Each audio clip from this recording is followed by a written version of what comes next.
Chapter number 11 lecture number 9। इस class में हम चैप्टर नंबर 11 का जो अगला टॉपिक है उसको शुरू कर रहे हैं और टॉपिक का नाम है फिनॉल।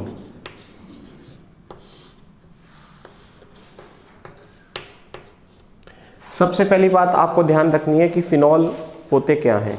तो जब बेंजीन वलय के कार्बन के साथ डायरेक्टली OH समूह जुड़ा होता है तो ऐसे कंपाउंड्स को फिनॉल कहा जाता है। जब बेंजीन वलय के कार्बन के साथ डायरेक्टली OH समूह जुड़ा होता है तो ऐसे कंपाउंड्स को क्या कहते हैं? फिनॉल कहते हैं। तो ये बेंजीन होती है, आपने पढ़ा है।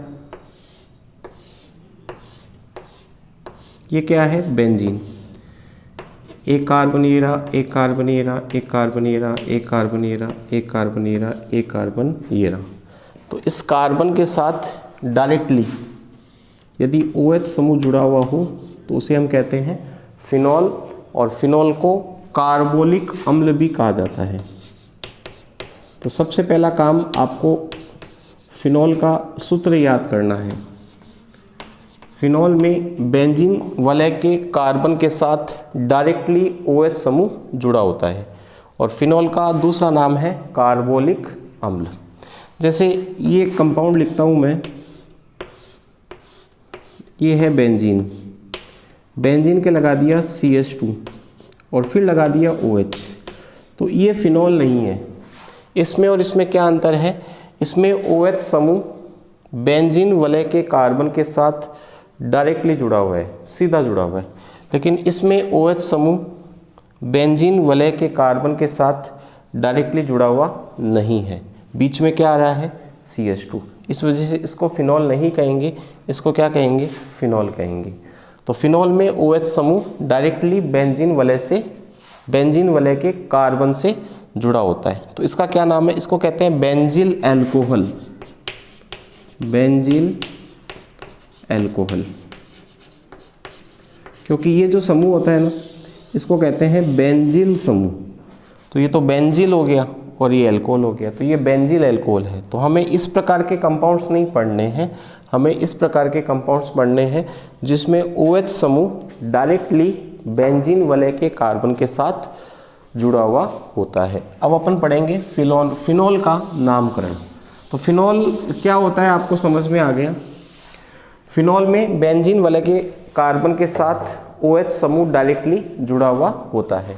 फिनॉल का नामकरण तो देखिएगा, यहाँ पर दो प्रकार का नामकरण आपको ध्यान रखना है, एक सामान्य नामकरण और एक IUPAC नामकरण।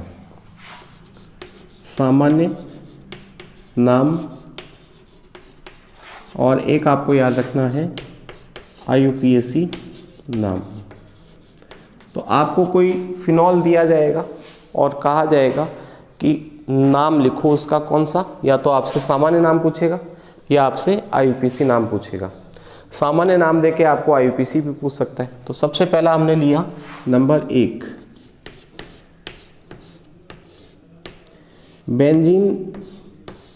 ये बेंजीन है और यहाँ पे मैंने लगा दिया OH। तो इसका सामान्य नाम है फिनॉल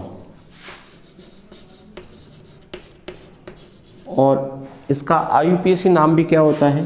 फिनॉल। और ये सबसे सामान्य फिनॉल है। ठीक है। नंबर 2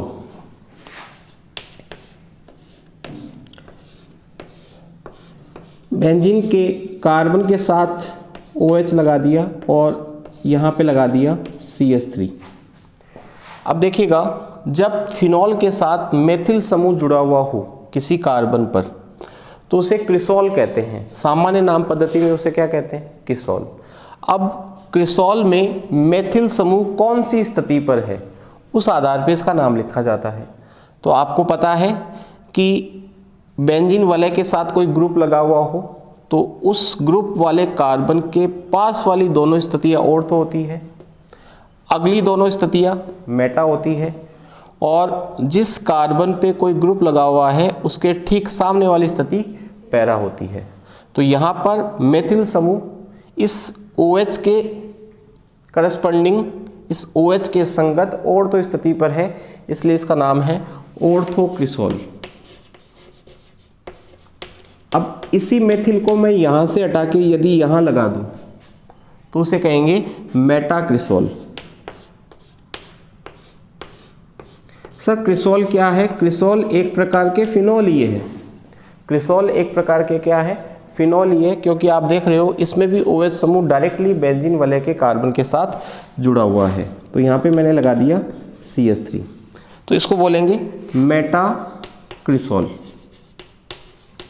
मेटाक्रिसॉल। और इसी CH3 को यहाँ से हटा के मैं यहाँ पे लगा दूँ तो उसे बोलेंगे पैराक्रिसॉल। जैसे इधर लिखता हूँ मैं,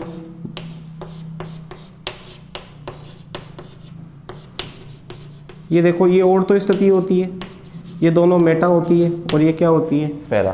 तो इसका नाम होगा पैराक्रिसॉल।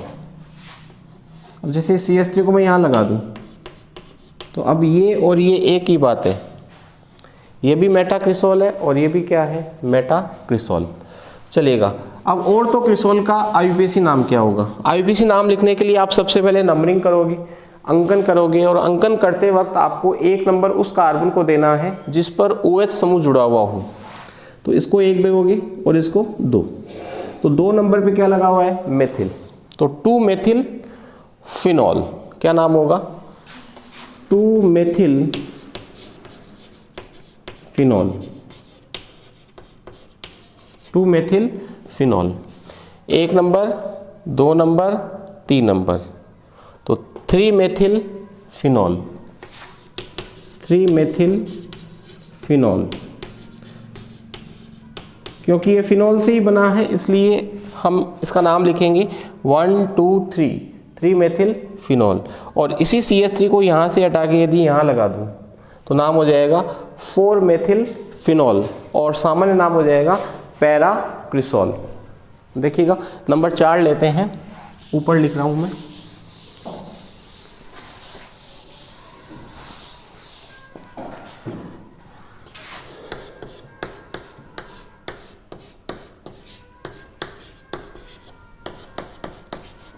अब बताओ ये मेथिल समूह इस OH वाले कार्बन की कौन सी स्थिति पर है? पैरा पर। नाम होगा पैराक्रिसॉल, और IUPAC नाम होगा 1 2 3 4, 4 मेथिल फिनॉल। 4 methyl phenol. इसका सही, हाँ, 4 मेथिल फिनॉल। इसका मतलब क्रिसॉल क्या होता है? जब फिनॉल के साथ एक मेथिल समूह लगा हुआ हो, फिनॉल के साथ क्या लगा हुआ हो? एक मेथिल समूह, उसे कहते हैं क्रिसॉल। अब वो मेथिल समूह ऑर्थो पर है तो उसे ऑर्थोक्रिसॉल कह देंगे, मेटा पर है तो मेटाक्रिसॉल, और पैरा पर है तो उसे क्या कह देंगे? पैराक्रिसॉल। और IUPAC नाम लिखने के लिए 1 नंबर उस कार्बन को देना है जिस पर OH लगा हुआ हो। तो 1 2 3 4, 4 नंबर पे क्या लगा हुआ है? मेथिल। जब मेथिल नहीं था तब ये फिनॉल ही था, इसका मतलब ये फिनॉल का डेरिवेटिव है, तो हम बोलेंगे 4 मेथिल फिनॉल। जैसे आपसे परीक्षा में प्रश्न पूछ लिया जाए कि इस कंपाउंड का नाम क्या है, यहाँ पे OH लगा दो और यहाँ पे लगा दिया CH3, तो ये निश्चित रूप से क्रिसॉल है। अब क्रिसॉल कौन सा है? ये कार्बन जो देख रहे हो इसके पास वाली दोनों स्थितियाँ ऑर्थो होगी, अगली दोनों मेटा होगी, और ये क्या होगी? पैरा। तो इसका नाम होगा ऑर्थोक्रिसॉल। ऑर्थोक्रिसॉल। और IUPAC नाम होगा 2 मेथिल फिनॉल। यहाँ पे लगा दूँ तो इसको बोलेंगे मेटाक्रिसॉल। IUPAC नाम होगा 3 मेथिल फिनॉल। और यहाँ पर लगा दूँ तो अब देखो इसके संगत ये वाली स्थिति पैरा है, तो इसको बोलेंगे पैराक्रिसॉल या 4 मेथिल फिनॉल। अब हम बात करेंगे कि यदि फिनॉल जो है उसमें एक और OH लगा दें, यानी बेंजीन वाले पर 2 OH समूह लगे हुए हों,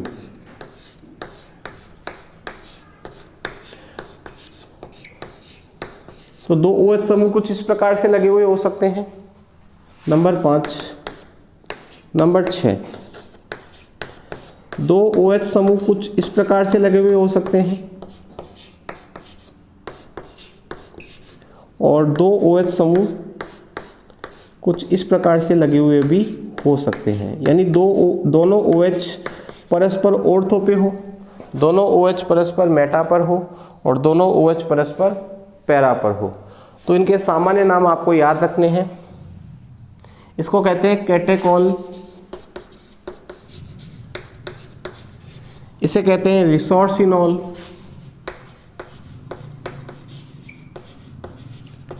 और इसका नाम होता है क्विनॉल। तो आपसे प्रश्न पूछा जा सकता है कैटेकोल का सूत्र लिखो, तो बेंजीन पर 2 OH लगाने हैं ऑर्थो पोजीशन पर। रिसोर्सिनॉल का सूत्र लिखो, बेंजीन पर 2 OH लगाने हैं मेटा पर। और क्विनॉल का सूत्र लिखो, 2 OH लगाने हैं पैरा पर, एक दूसरे के संगत। अब हम इनके IUPAC नाम लिखेंगे। तो IUPAC नाम लिखने के लिए हम नंबरिंग करेंगे 1 2 1 2 3 1 2 3 4। तो इसका IUPAC नाम होगा बेंजीन 1,2 डाइऑल। OH का सफिक्स बताया था ऑल, तो बेंजीन 1,2 डाइऑल। घर पे बैठ के प्रैक्टिस करनी पड़ती है तब जाके मामला बैठता है। तो इसका क्या नाम होगा, बेंजीन 1,3 डाइऑल। अगर बेंजीन 1,4 डाइऑल 1,4 पे है तो इसका नाम है बेंजीन 1,4 डाइऑल।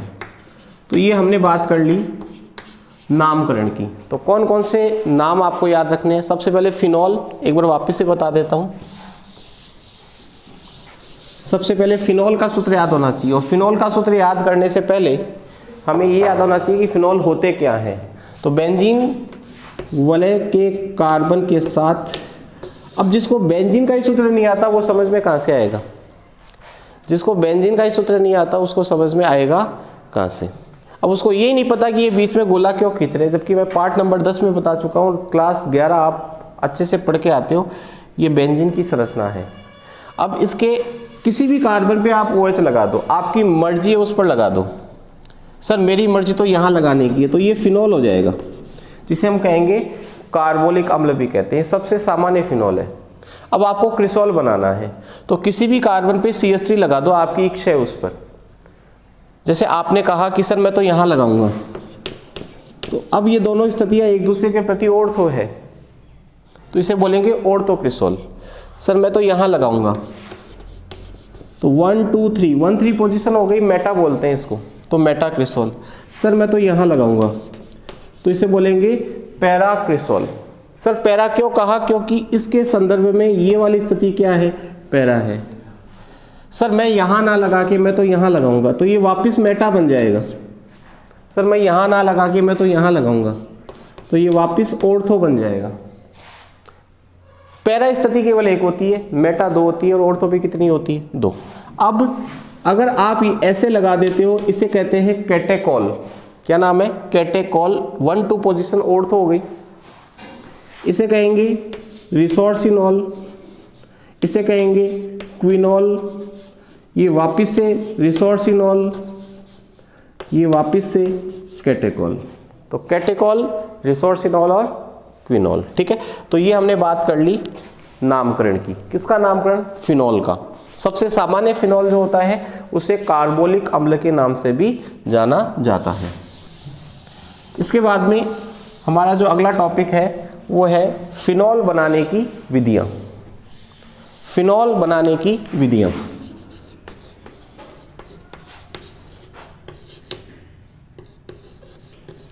फिनॉल बनाने की विधियां।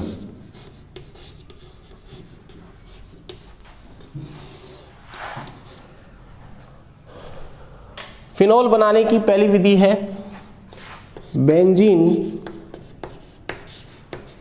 डाई एजोनियम क्लोराइड से। बेंजीन डाई एजोनियम क्लोराइड से। डाई एजोनियम क्लोराइड से फिनॉल बनाना। तो हम जानते हैं बेंजीन डाइजोनियम क्लोराइड का सूत्र होता है बेंजीन के ऊपर लगा होता है N2 प्लस Cl माइनस। इसकी क्रिया करवाई जाती है जल के साथ, यानी जल के साथ इसको गर्म किया जाता है। वाटर के साथ जब आप इसको गर्म करोगे तो आप जानते हो H पर प्लस होता है, OH पर माइनस होता है। तो यहाँ से Cl माइनस और यहाँ से H प्लस, तो HCl बाहर निकल जाएगा, प्लस नाइट्रोजन गैस बाहर निकल जाएगी, और जो OH माइनस है वो इस कार्बन से जुड़ जाएगा और फिनोल का निर्माण हो जाएगा। तो देखिएगा, बेंजीन डाइजीनियम क्लोराइड को जब जल के साथ गर्म किया जाता है तो किसका निर्माण होता है? फिनोल का। नाइट्रोजन गैस निकल जाती है, Cl माइनस H प्लस से क्रिया करके HCl बना लेता है, और OH माइनस बेंजीन वलय के कार्बन के साथ जुड़ करके फिनोल का निर्माण करता है। ये पहली विधि है फिनोल को बनाने की, ठीक है। चलिएगा, इसके बाद में दूसरी विधि जो आपकी बुक में दे रखी है उसी को हम पढ़ेंगे, उसी क्रम में चलेंगे आगे। नंबर 2, दूसरी विधि है हेलोएरीन से, यानी क्लोरोबेंजीन से। क्लोरोबेंजीन से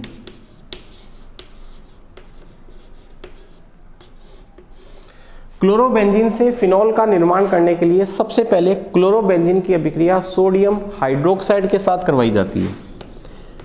सर क्लोरोबेंजीन क्या होती है? तो बेंजीन के ऊपर Cl लग जाए तो इसे क्या कहते हैं? क्लोरोबेंजीन।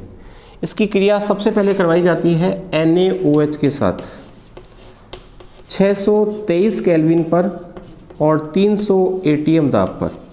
अगर आपको तापमान और दाब के मान याद नहीं रहते हैं तो आप यहाँ पर उच्च ताप लिख सकते हो, उच्च दाब लिख सकते हो, और मान यदि याद है तो बहुत बढ़िया बात है। तो क्या होगा, सबसे पहले क्या होगा, यहाँ से Cl और यहाँ से H निकलेगा, तो HCl निकल जाएगा और बन जाएगा, देखो यहाँ से Cl निकल गया तो यहाँ पर कार्बन की संयोजकता मुक्त हो गई। ये Cl तो इस H से जुड़ जाएगा तो बन जाएगा HCl। अब जो बच गया ना, क्या बच गया? NaO, वो इसके ऊपर जोड़ देना है तो जुड़ जाएगा ONa, और इसको कहते हैं सोडियम फिनॉक्साइड। सोडियम फिनॉक्साइड, और सोडियम फिनॉक्साइड की अभिक्रिया करवा दो HCl के साथ। तो HCl के साथ जैसे ही करवाओगे तो यहाँ से Cl और यहाँ से Na, यानी NaCl बाहर निकल जाएगा और ये H इस ऑक्सीजन पे जुड़ जाएगा और फिनोल का निर्माण हो जाएगा। तो क्या किया हमने, जो सोडियम फिनॉक्साइड बना उस सोडियम फिनॉक्साइड की अभिक्रिया किसके साथ करवाई? HCl। तो HCl को अलग से डालने की आवश्यकता नहीं होती, जो HCl बन रहा है वो ऑटोमेटिकली इसके साथ क्रिया करके क्या बनाता है? Phenol plus NaCl। तो ये हमने बात कर ली क्लोरोबेंजीन से किसका निर्माण करना? फिनोल का। इसके बाद में तीसरी विधि,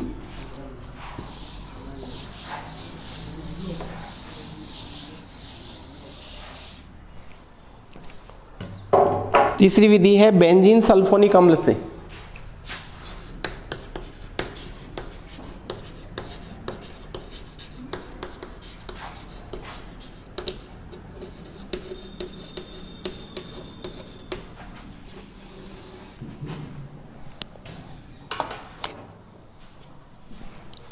बेंजीन सल्फोनिक अम्ल से फिनोल का निर्माण करने के लिए सबसे पहले बेंजीन सल्फोनिक अम्ल की क्रिया NaOH के साथ करवाई जाती है। बेंजीन, ये बेंजीन सल्फोनिक अम्ल है, बेंजीन के ऊपर ये सल्फोनिक एसिड ग्रुप लगा होता है, तो बेंजीन सल्फोनिक अम्ल की क्रिया NaOH के साथ करवाई जाती है। तो बेंजीन सल्फोनिक अम्ल का H और NaOH का OH मिल करके जल का निर्माण करते हैं, यानी जल निकल जाता है और Na जुड़ जाएगा इस SO3 के ऊपर, तो बन जाएगा बेंजीन के ऊपर SO3 और Na, ठीक है। इसके बाद में ये जो कंपाउंड बना, इसकी रिएक्शन वापस से NaOH के साथ करवाई जाती है और इस बार NaOH के 2 अणु आपको काम में लेने हैं और तापमान रखना है 573 केल्विन। तो अब टोटल 3 Na हो गई, 3 Na में से क्या होगा, 2 Na तो इस SO3 के साथ जुड़कर Na2SO3 बना लेंगे, 2 Na तो इस SO3 के साथ जुड़कर Na2SO3 बना लेंगे। अब इसमें 2 ऑक्सीजन है, उसमें से एक ऑक्सीजन और एक Na जो बच गया, ये वाला ले लो, एक ऑक्सीजन और एक Na इस बेंजीन के ऊपर जुड़ जाएंगे और बनेगा सोडियम फिनॉक्साइड। और अब क्या बचा, एक ऑक्सीजन और 2 हाइड्रोजन बचे, तो वो जल के रूप में बाहर निकल जाएंगे। और जो सोडियम फिनॉक्साइड बना उसको HCl के साथ जब ट्रीट करोगे, HCl के साथ उसकी अभिक्रिया करवाओगे तो NaCl बाहर निकल जाएगा और फिनॉल का निर्माण हो जाएगा। चौथी विधि है सैलिसिलिक अम्ल से। सैलिसिलिक अम्ल से, सैलिसिलिक अम्ल से भी फिनॉल का निर्माण किया जाता है और आपकी बुक में चौथी विधि दे रखी है, लेकिन ये वाली विधि बहुत ज़्यादा इंपॉर्टेंट है, तो इसको आपको अच्छे से तैयार कर लेना है। इसमें क्या करते हैं हम, सबसे पहले सैलिसिलिक अम्ल लेते हैं। सैलिसिलिक अम्ल का सूत्र होता है, बेंजीन के ऊपर OH लगा होता है और यहाँ पे लगा हुआ होता है COH, इसे कहते हैं सैलिसिलिक अम्ल। इसकी क्रिया करवाते हैं या इसको गर्म करते हैं सोडा लाइम के साथ, NaOH प्लस CaO के साथ, ये है सोडा लाइम। तो देखो, एक तो ये प्रश्न पूछा जाता है आपसे कि सोडा लाइम का सूत्र लिखो, तो सोडा लाइम का सूत्र होता है NaOH प्लस CaO। तो इस कंपाउंड के साथ या इस मिक्सचर के साथ इस सैलिसिलिक अम्ल को, ये है सैलिसिलिक अम्ल, सैलिसिलिक अम्ल को इसके साथ गर्म करते हैं। तो आपको याद रखना है कि इस सोडा लाइम का जो काम होता है वो इस CO2 को बाहर निकालना होता है। सोडा लाइम क्या करता है, इस CO2 को बाहर निकाल देता है। तो इस CO2 को जब ये बाहर निकाल देगा तो यहाँ पर तो OH है और यहाँ से CO2 जब निकल जाएगी तो केवल H बचेगा और H इस कार्बन से जुड़ जाएगा, तो यहाँ पर ये H जुड़ गया और क्या बन गया, फिनॉल। लेकिन हमें क्या करना होता है, परीक्षा में आपकी बुक में जो रिएक्शन दे रखी है उसके अकॉर्डिंग यदि हम चलें, वैसे आप इतनी भी याद करते हो तो चलेगा कि सोडा लाइम के साथ जब सैलिसिलिक अम्ल को गर्म करते हैं तो फिनॉल बनता है। सैलिसिलिक अम्ल का काम याद हो, सोडा लाइम का काम क्या है, इसका काम है CO2 बाहर निकालना, CO2 बाहर निकालना। तो ये CO2 को क्या कर देगा, बाहर निकाल देगा। तो जब CO2 निकल जाएगी तो देखो CO2 अगर निकाल दे तो फिनॉल बन रहा है, तो बन गया फिनॉल। लेकिन आपकी बुक में इस रिएक्शन को इस प्रकार से लिखा हुआ है, तो उसको भी मैं बता देता हूँ। एक्चुअल में क्या होता है कि पहले सोडियम फिनॉक्साइड बनाना होता है। तो ये है अपना सैलिसिलिक अम्ल और यहाँ पे लिखा NaOH प्लस CaO और NaOH के 2 अणु काम में लिए गए हैं। 2 अणु काम में लेने का कारण ये है कि पहला NaOH और CO वो तो CO2 बाहर निकालेगा और जो दूसरा NaOH होगा वो इस OH के साथ क्रिया करके सोडियम फिनॉक्साइड बना लेगा।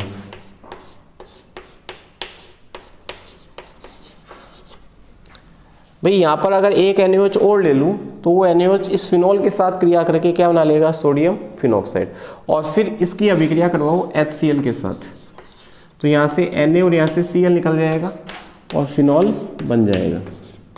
तो ये तो आपकी बुक में दे रखी है और ये इसका सरल रूप मैंने आपको बताया। तो जो आपको अच्छा लगे वो आप याद कर सकते हैं। इसमें एक स्टेप आपको बढ़ाना होगा और ये डायरेक्टली आप कर सकते हो। अब आप कहोगे सर परीक्षा में इससे प्रश्न पूछा जा सकता है क्या, तो बिल्कुल परीक्षा में किस प्रकार से प्रश्न आएगा मैं आपको बता देता हूँ।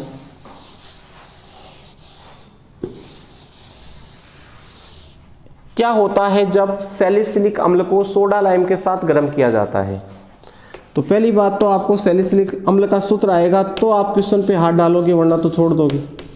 तो पहले तो आपको सैलिसिलिक अम्ल का सूत्र याद करना है, फिर लिखना है सोडा लाइम का सूत्र, या आपसे प्रश्न पूछा जा सकता है कि इस अभिक्रिया को पूरा करो, इतना लिख के छोड़ देगा, आगे अपने आप लिखना है। तो आपको पता होना चाहिए कि इसका काम क्या होता है। इसका काम होता है CO2 बाहर निकालना, ये आपको याद रखना पड़ेगा। तो यहाँ से CO2 निकाल दो, तो CO2 निकल जाएगी तो H बचेगा, तो H तो यहाँ पे जोड़ दो। तो अगर दिखाओ तो भी ठीक है, नहीं दिखाओ तो भी ठीक है, क्योंकि हाइड्रोजन को दिखाना आवश्यक नहीं होता। और यहाँ पे क्या लग गया, OH। तो ये इसका क्या है आंसर। और अगर आप इसके 2 अणु लेते हो तो पहले बनाओ सोडियम फिनॉक्साइड, लेकिन बाद में आपको इसकी अभिक्रिया किसके साथ करवानी पड़ेगी, HCl के साथ। तो NaCl निकल जाएगा और बन जाएगा फिनॉल। तो परीक्षा में दो प्रकार से क्वेश्चन पूछा जा सकता है कि क्या होता है जब सैलिसिलिक अम्ल को सोडा लाइम के साथ गर्म करते हैं, या इस अभिक्रिया को क्या करो पूरा। तो आपको सोडा लाइम का सूत्र याद कर लेना है, सॉरी काम याद कर लेना है, सूत्र तो याद ही करोगे, काम क्या होता है CO2 को बाहर निकाल देना। तो ये हमारी कौन सी विधि होगी, चौथी। पहली विधि बेंजीन डाइजोनियम क्लोराइड से, दूसरी विधि हमने पढ़ी क्लोरोबेंजीन से, तीसरी थी बेंजीन सल्फोनिक अम्ल से, उसको आप छोड़ सकते हो यदि आप 100 में से 100 नंबर लाना नहीं चाहते, और चौथी विधि है सैलिसिलिक अम्ल से। पांचवी देखो गिनियार अभिकर्मक से है, इसको भी छोड़ सकते हो यदि आप 100 में 100 नंबर लाना नहीं चाहो तो। गुरुजी 90 आ जाए तो ही बहुत है, तो छोड़ दियो चाहे। गिनियार अभिकर्मक से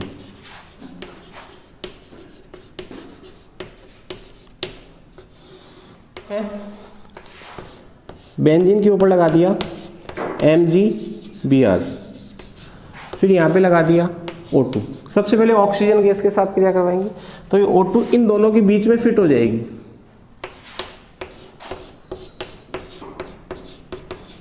हो गई फिट।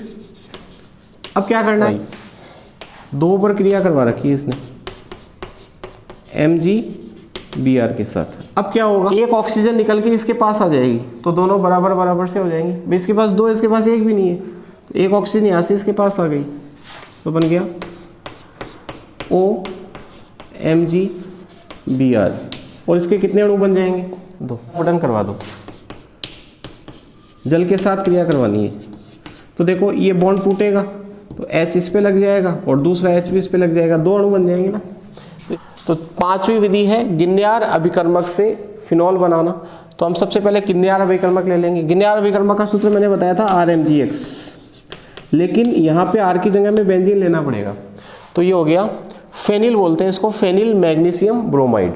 फेनिल मैग्नीशियम ब्रोमाइड को पहले ऑक्सीजन के साथ रखोगे, इसके साथ क्रिया करवाओगे तो दोनों ऑक्सीजन इस Mg और इस कार्बन के बीच में फिट हो जाएगी, हो गई ऑक्सीजन ऑक्सीजन। वापिस से इसकी रिएक्शन करवाओगे उसी के साथ। तो अब देखो इसके पास तो 2 ऑक्सीजन है, इसके पास में बीच में ऑक्सीजन है ही नहीं, तो यहाँ से एक ऑक्सीजन निकल के इसके पास आ जाएगी। तो जब इसके पास आ जाएगी तो बताओ 1 और 1 ऐसे कितने हो गए, 2 एक ही नहीं हुए।